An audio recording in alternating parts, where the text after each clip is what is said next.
This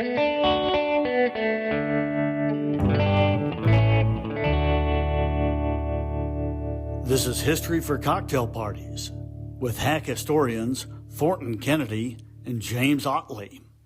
Welcome to History for Cocktail Parties. My name is Thornton Kennedy, and I'm here with my co-host, James Ottley. How are you today, James? Doing great, man. How about yourself? I'm doing wonderful. I've got my martini here to celebrate our theme. Before we get started, I want to encourage everybody to please like and share our episodes as you are wont to do. Today we're covering a big topic, and it comes all the way back to Georgia in the form of Jekyll Island. It's the secret meeting that takes place at Jekyll Island, and it ends up creating the Federal Reserve System. But we're going to back way up in this country's history and talk about monetary policy, which gets us from the founding of the country all the way to Jekyll Island. And it's super important because it's what leads to the creation of a two-party system. If you look at the United States of America, monetary policy ends up being the most important political issue through, what, 200 years? I'd agree with that. It's a crazy story. So, James, where do we start? Well, I think after some almost contentious deliberations, we've decided finally to start at the beginning. Go all the way back. Indeed.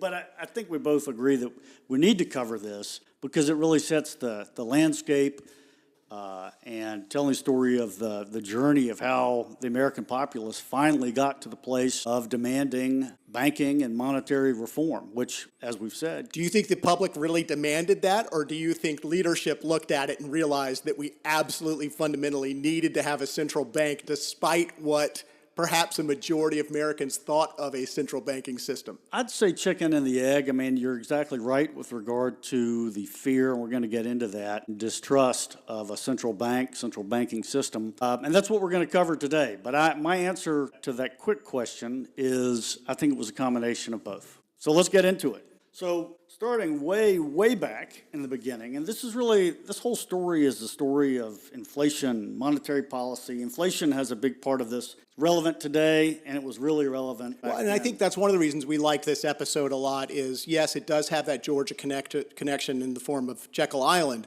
but it also is incredibly relevant to the times that we're currently living in, how important, though, that elasticity is that the Federal Central Bank created.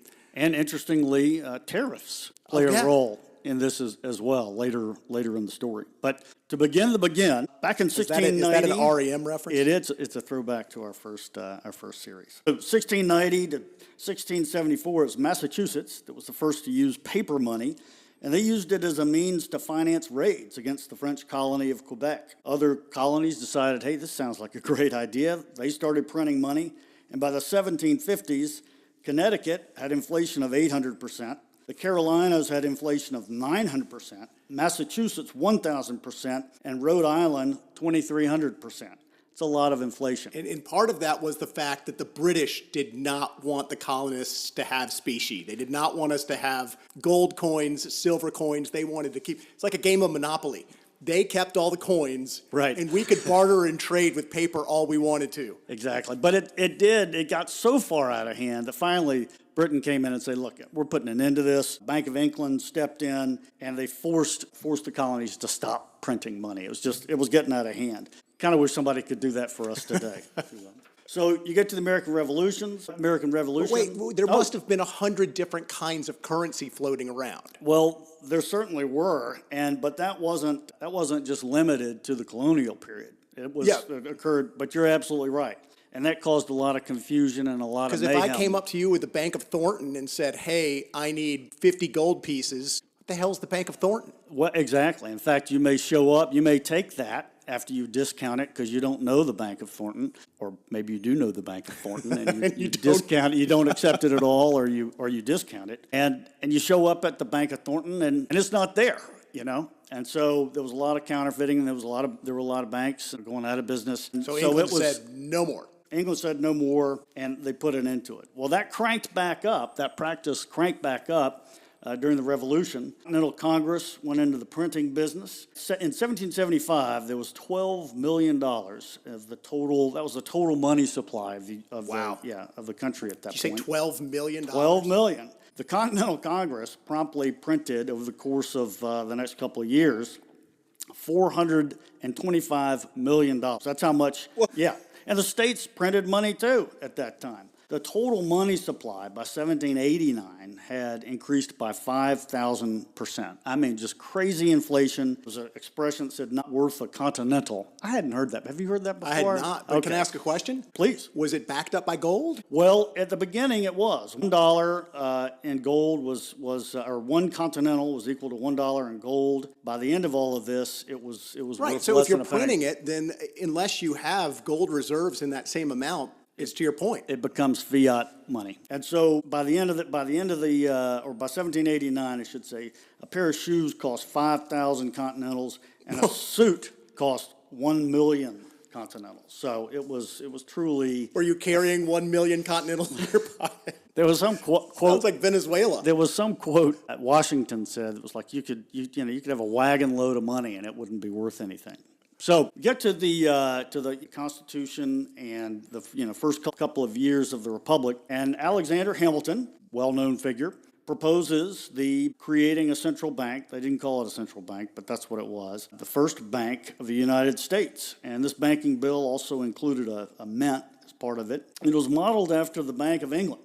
Well, that's a great idea. Base your bank off of the country that you just declared independence from. Well, we'll get to it, but there are some benefits. There are a lot of benefits of having a central bank. Well, Thomas Jefferson was completely opposed to this. He thought that this would create a financial monopoly. It would undermine state banks, and he thought it would favor financiers and merchants who were mainly creditors, and it would be bad news for family farmers and who. Jefferson was a Southerner. He was for the farmer. He was for the common man, the man who toiled the soil. And he also said, look, this is not supported by the Constitution. He had some other objections as well, but those are the basic ones. Have you heard of the necessary and proper clause? Well, which gave them the ability to do just about anything that was necessary and proper for the function of government. And that's what Hamilton said, okay, this allows us to establish this bank. But it was very contrary. It was a novel reading of the necessary and proper clause. And it went to the Supreme Court and ultimately was resolved that they could do it. I guess it's kind of like today. Anything Congress wants to do, that Commerce Clause is pretty expansive. But the bank was going to be 20% owned by the government and 80% owned by private investors. Kind of a funny thing, the 20% that was owned by the government was going to cost $2 million, and the government did not have $2 million in order to invest in the bank to help capitalize it. So they actually borrowed the money from the bank in order to pay their $2 million to help capitalize it. And wasn't the 80% held by foreigners as well? Well, it was opened up to foreign investors as well as, And that was another thing to upset the... It sure did. It led immediately to distrust and suspicion and skepticism, and I believe that the Rothschilds were involved with buying up some of that stock. But just real quick, it was not as big, it did not have as many powers as the Federal Reserve does today. It did hold government deposits. It was the fiscal agent. It collected taxes. It would make loans to the government. That was important to them, obviously. It would make payments for the government on foreign debt. But importantly, it could not buy government bonds. And I'll get to that later in our story as to why that was so important.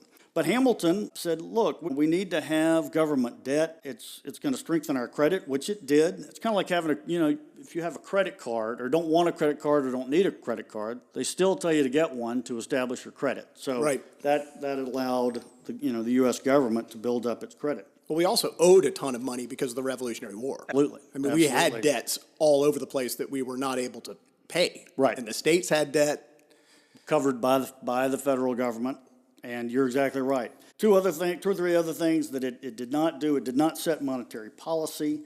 Right. And it did not act, interestingly, it did not act as a lender of last resort. Right. Which we'll get into the details of that. But the kind of the short definition of that is lending, which is what the Fed does, lending funds, lending money to banks that need to beef up their reserves. And it did not hold other banks' reserves. So it had a 20-year charter. It was tough passing it. There were a lot of people, including Jefferson, that were against it. George Washington was originally against it before he was for it. His Attorney General Randolph thought it was unconstitutional, but it did pass, and it did run for 20 years. Can we go back to the founding of the two political parties? Hit it. Or the beginning of the two political parties? Hit it.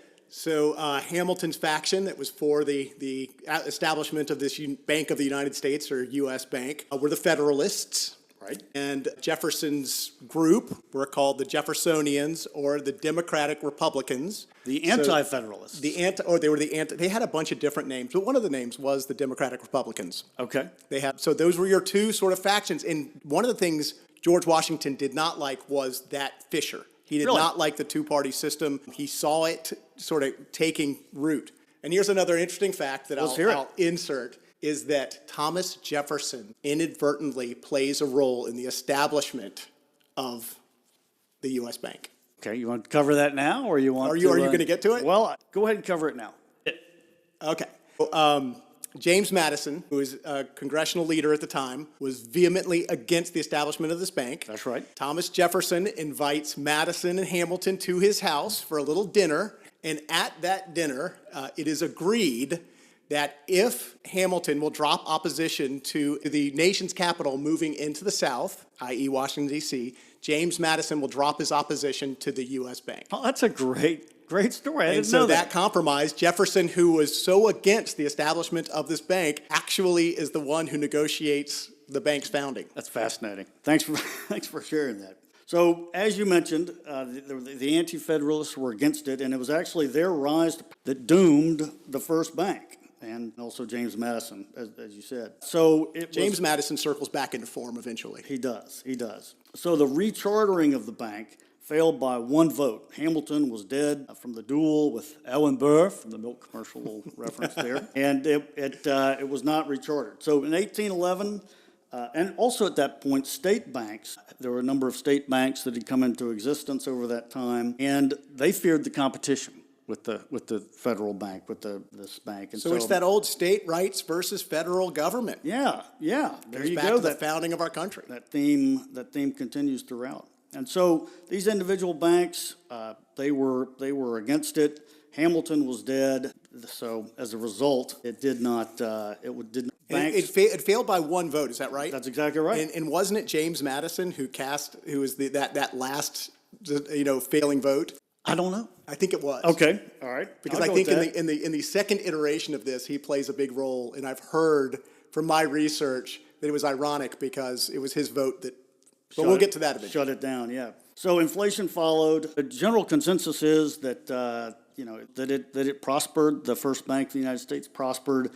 It standardized currency. You actually had to pay your taxes with the national banknotes that they circulated. And so after that, inflation followed. We had the War of 1812. I was going to say, it was 1811 and War of 1812 strikes, and suddenly we're taking on additional debt with the exact same problem that happened with the Revolutionary War. Government needs money. So in 1816, with Madison's endorsement, they chartered the second bank of the United States, and it was really a replica of the first one. It did many of the same jobs. It succeeded in restraining the state banks from issuing too many notes, kept a lid on inflation, and again, the bank's notes were widely accepted as a common currency. So Congress approved the recharter. But there was a new president, new sheriff in town, Andrew Jackson. Lord Almighty. Indeed, who vetoed it, and it expired for the second time in 1836. Once again,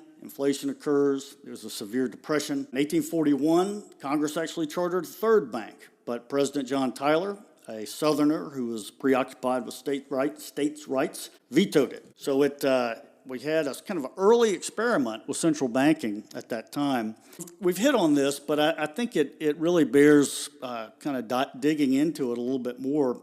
Why there was such a rush to abolish these banks? And there was despite the success, the Americans really regarded banks with a profound suspicion. De Tocqueville, who was a French political thinker, toured America during the Jacksonian era. He said that Americans at that time were preoccupied by one great fear, and that was the fear of a tyrannical government and centralization.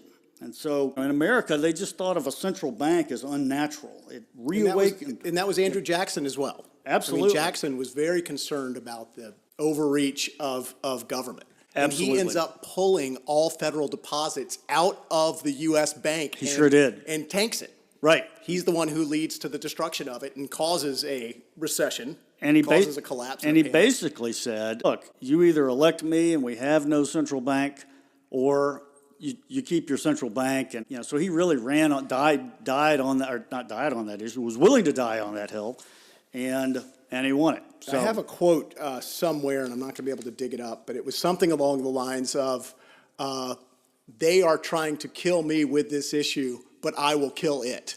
I love it. That's exactly right. That's exactly right. So de Tocqueville said that it really reawakened Americans' primal anxieties. The colonials feared that their hard-won liberties would be crushed by a far-off king, meaning that this fear of centralization. And that continued throughout this period of history. The opposition to a central bank also had a lot to do with geography. In terms of the vote, and you talked about this, Right. Vote for the first bank in Congress. There was one congressman from the southern states who voted in favor of it, and only one congressman from the north that was opposed to it. So it was very much a geographical thing. It was the merchants, right? Yeah, the merchants banks. versus the farmers. So this farmers typically were debtors, and they resented being hostage to banks, especially ones that were in large metro areas, kind of the "don't tread on me" scenario there, or feeling. And Jackson, and when Jackson was president, only 1 in 15 people lived in a city, so he really represented it. Yeah. A populist. If you will, Right. indeed. Well, he was, indeed. So American farmers, they relied less on labor and more on capital, so they were always in debt. They always had to be borrowing, and so they resented banks. They just, that was just a continuing theme. And Jefferson, going back to him, thought that finance was ethically tainted, so not a lot of support there. Apparently, Jefferson never visited a town until he was almost 18 years old. And so this theme is fear of a central bank. I mean, the word central bank was a dirty word, even up to and including the secret meeting on Jekyll Island. So the period after the second bank, this is like 1836 to 1863, was a monetary babble. Kind of back to what you mentioned, like in the colonies, where there were these thousands of banks, thousands of currencies. Yeah, all state, mostly state banks. Yes, and they were all at that point. All state banks. Right, and they were regulated by their own states. Officially, we were on a hard money basis, but that did not prevent banks from just printing money. And so And they made lots of speculative loans in terms of land. They were driving that westward expansion and just flooding the market with money. And so the land versus the amount of money that had been thrown out there was completely out of whack. that's right, no equilibrium there, so to speak. So at that time, I mean, Western banks, it's funny you mentioned that, were notoriously unreliable. They try to circulate their notes as far away as possible so they'd never make it back to the bank. You would never have to redeem it. Yeah, that inconvenient aspect of having to redeem it. Some banks even printed 25 times their capital. Good Lord. Isn't that crazy? So right at the beginning of the Civil War, 395 banks in the Union states and 8,070, give or take, varieties of dollars or notes out there Unreal. in circulation. Over 8,000, it's crazy. So, again, these notes would be discounted to the degree that you trusted the bank, Right. And like we talked about before, you might show up and the bank might not even be there. So Right. you might have this dollar, Well, and they also might redeem it at a quarter value. that happened all the time. And so there were all sorts of disagreements about, well, if you receive it for $1 and then you come back for 25 cents, is that trade fair? Is that even? Right, you get the dollar and you try and buy something for $1, and the merchant says, I don't recognize this bank. No, I'm only, and so. It's insane that our country functioned like that for Absolutely. like 50 or 60 years. But everybody distrusted the central bank. The idea of one, government power, one central currency, that was just at that time unheard At of. that point, I am simply bartering. I am not accepting money. Yeah. If you want my blue jeans, you give me a bottle of vodka. There you go. Stoli. No. Okay. So we get to the National Banking Act of 1863. It's during the Civil War. Civil War, huge. Right. The government, union, both union. Hemorrhaging money. Hemorrhaging money. They need money to support the war effort. And I want to take a little bit of time to explain just how important the National Banking Act was. It was the idea of Lincoln's Treasury Secretary, Salmon Chase, and he proposed it. Congress approved. I mean, they were desperate. And it was a new system of federally chartered banks. And these banks were permitted to issue and circulate paper money in the form of national banknotes. And thus, we reached the show and tell portion of the deal there. And they were uniform. They had standard engraving on one side and the bank's name and president's signature. We'll have on to the put other. this somehow up on the show notes, but James just handed me a Fourth National Bank of Atlanta greenback. I think this is a greenback. Green on the other side. It seems like it's green on both sides. $5. Signed by the president of the bank. Signed by the president. Who is that? Who's that signature on there? It's a little bit hard to read. James Ottley. John Ottley. John Ottley. Yep, indeed. That's really cool. Yeah. Let me just give a little example here of why the National Banking Act was Is that his picture in there? No, that's Grover Cleveland, I think. This is a later national bank, but nonetheless. As an amateur historian, I am ashamed that I did not recognize a picture of the great Grover Cleveland. Oh, I thought you meant the great John Ottley, whose portrait is right over there. But we're digressing. Let me get into why this was so critically important. And if you can understand the National Banking Act of 1863, you can begin to understand how the Federal Reserve actually works. So let's take an example of a state bank and also an example of a national bank and that is chartered under the National Banking Act of 1863. Bank, let's say they got $1 million. They hopefully keep about 200,000 of that in the vault, and then they lend out 800,000. Right. And so they lend that 800,000 out.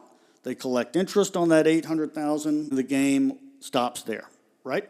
National bank, under a national bank or National Banking Act, the National Bank has $1 million. They keep 200,000 in the vault, and they lend the 800,000 not to private individuals or companies, they lend it to the federal government in the form of a bond. And we all know a bond is a promise to pay.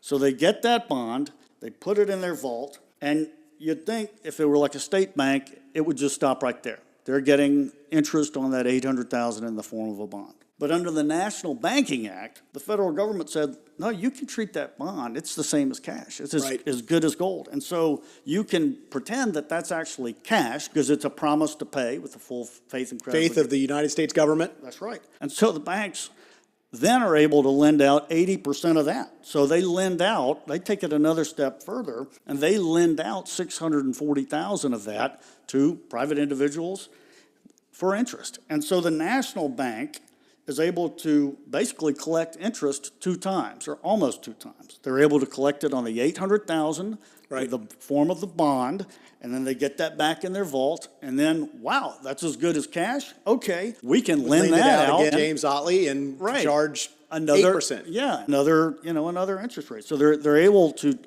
charge interest almost on the money twice, or almost twice on the same money.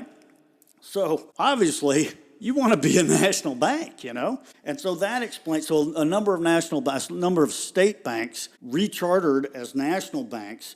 A lot of national banks sprang up. And so that is the reason, you go into a city and you see the first national bank, second national bank, third national bank, fourth national bank. This is Fourth National Bank. That's the Fourth National Bank right there. Everybody wanted to be a national bank so they could lend their money twice. I mean, it was brilliant. Why wouldn't you? Exactly. You'd be a fool not to take advantage of the program. That's right. And that basic concept is how, we're not going to get to it in this episode, but that is the basic concept of how the Federal Reserve Bank works in terms of making money or treating government bonds as money and then being able to lend out on that. This greatly increased the amount of money that was in circulation. Obviously, all these banks wanted to invest in government bonds, and so national banks and the monetary supply and the ability of the government to fund the war all increased. The only problem was with it was that it was inelastic. Banks bought the bonds that they could afford, and even though it increased the money supply, I mean, that was it. It did not expand or contract with the amount of trade or expansion that was needed. The other issue with the National Banking Act was that it was seen as a benefit, but it also caused problems, was that it allowed different banks, like small banks, to hold some of their reserves. Instead of just sitting in their vault and not earning interest, it allowed, they called them country banks, the small banks, to put some of their money in middle-tier banks in bigger cities, and then it allowed banks in those middle-tier cities to take those reserves and their reserves and consolidate them and send them to central reserve cities like New York and Chicago and St. Louis. So all of this money flowed into New York, right? And that's where it got lent to the stock market, which that's never a good thing. And so every fall, when farmers needed to pay their workers, there was always a scarcity of cash money. And so they would go to their local bank, they'd want their deposit so they could pay their workers, and mayhem followed. The local banks, the small banks, I should say the country banks, we call the middle tier, we need money. Well, they didn't have it. They'd already lent it to the New York bank. They didn't have it because it was in the stock market. So this huge sucking sound was heard across the nation, which just caused all sorts of mayhem. And as I said, the problem was acute during the fall when people needed money and it wasn't there. I think the next thing that I'd like to hit on, this kind of almost, I'd say, compounded the problem, good and bad, but 1879, when the U.S. formally adopts the gold standard. Although this is good. You skipped over the fact that after Abraham Lincoln's assassination, Andrew Johnson comes into power. And he's a Democrat, and he does not like the federal government, he does not like this big bank, and he starts pulling all of those greenbacks back, which is part of the problem. Okay. Yeah, I think the United States issued $150 million in greenbacks. And within the first few pieces of his administration, he withdrew $72 million in greenbacks and destroyed them. Really? Yeah. He did not like that system. Yeah. And those are all the lawsuits that end up proving that the Tender Act is actually legal. You could pass that. Okay, interesting. And that's part of that problem. Yeah. A lot of that money gets just taken out of circulation. Right, and that contraction, that can lead causes to havoc. Recessions, depressions. It's so funny that these guys always acted in what they thought was the best interest, but they ended up wreaking complete havoc. When you have a central bank set up to do what it does and you start monkeying with it, right, you're going to affect people in a negative way. That's right. I think just pulling $72 million out of the economy and setting it on fire. Well, I think, some would say, critics of the Federal Reserve might say that same kind of monkey business goes on today. I would agree. Depends on who you ask. 1879, the U.S. formally goes to a gold standard. Britain had been on a gold standard, a de facto gold standard since 1717. In the 1870s, Britain goes on a gold standard, and a lot of other countries follow, including the U.S. in 1879. So, as I said, this reduced inflation, because everything now, is backed in gold, but it reduced the money supply, and reduced the money supply, and that caused a lot of people, especially farmers, problems because they needed money to pay their workers, get those crops harvested, and it affected everybody. So Congress, this farm lobby rises up, and Congress, in trying to appease the farm lobby, directs the Treasury to start printing or minting limited amounts of silver dollars at a historic ratio of 16 to 1. I guess there was 16 silver dollars would be the equivalent to $1 that was backed with gold. Well, that really didn't work either, because everybody started pulling their money, or cashing in silver dollars for gold. When was the Comstock load? That was that's a great question. I think that was around the Civil War, because I think the Civil War interrupts that whole movement. Really? Yeah. Well, that might have led, I don't know. Because there was a huge movement to make silver the dominant currency. Well, and I don't know if it was then, but when that push occurred, the push that I'm aware of was with the Silver Lobby and William Jennings Bryan. Right, the bimetallists. That's right. And they were, so that was a little bit later, but it all kind of started here in the farm lobby, farmers saying that, hey, we need more money, thought that was going to kind of cure their problems. Well, kind of the counterpoint to that is that, you can, even if you've got this finite or supply of gold or a supply of gold that's they'll mine some more, find some more, you can just take that amount and make smaller increments, and so like even down, it may sound crazy, but rather than having a penny, maybe you've got a half penny or a quarter penny. That decimal system.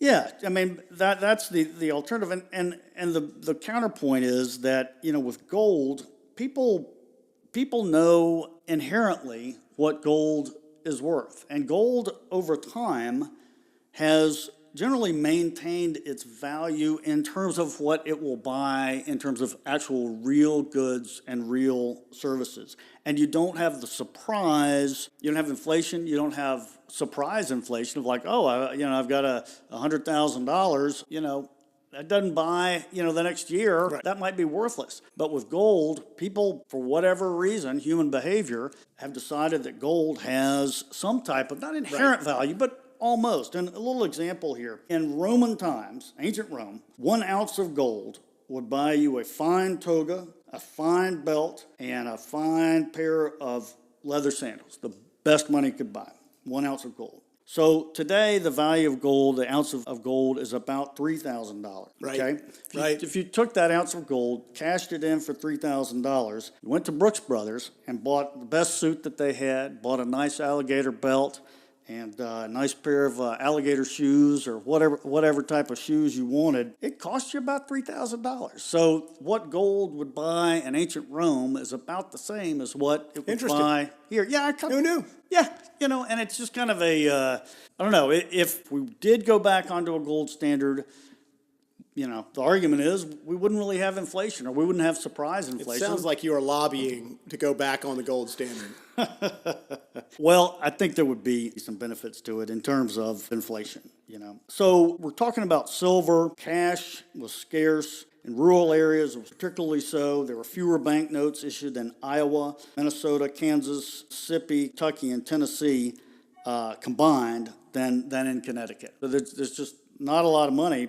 Hence the cry for more silver, more money in circulation. In 1967 to 1897, because money was scarce, we had deflation of over 50%. Wow. And we've never seen any generation past the Great Depression. They have not seen deflation for more than like 2 consecutive years. They had it for like 30 years. Crazy. And before we get on to the Silver Purchase Act and then the Panic of 1893, which was that, and the Panic of 1907, which was one of the, some of the main panics and reasons that we got the cry for populism and the cry for central bank or monetary reform, banking reform. I think this might be a good time to end this segment before Fantastic. we get to those. We'll wrap it up. Okay. And set us up for next episode of History for Cocktail Parties. We're going to, next time I should say, we're going to get into kind of the trials and tribulations of the 1890 Silver Purchase Act, and then how that caused the Panic of 1893. Perfect. You guys like and subscribe if you enjoyed the episode, and stay tuned for next time.